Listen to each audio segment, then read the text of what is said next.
Okay, friends, here's your video for the week. Thanks to so many of you who are checking out this little blog and getting a hold of the music from class and taking a look at the readings. Some of you have told me you're doing the writing prompts, and I'm glad about that. I will be gone, I guess, next week. Very end of June, early July, I think, just for the week, for a meditation and breathwork retreat in DC. And then I'll have some more upcoming travel. And I told some of you that I had gone to Florida to buy this new van. And I foresee myself doing a bunch of traveling, and I don't know how long, I don't have my plans in concrete yet. But I want to keep talking with you. I like creating these class themes. I like having to go through poetry again, because many of you know that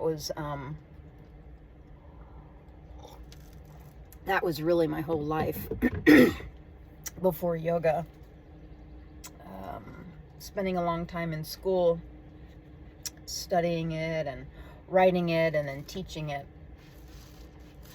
And it brought a lot to my life. It brings a lot to my life. Like, I look at the world differently when I'm thinking about writing or when I'm reading something. It like gives me a new set of eyes. I'm looking at the metaphor of things. And I think it's actually really helped me. And when I got into this yoga thing and the study of metaphysics and even quantum physics, which is really just the study of the meta or above physical world, just in a different language, in a masculine language, in a more science-y, linear language. That metaphysical or spiritual language is the more feminine language. So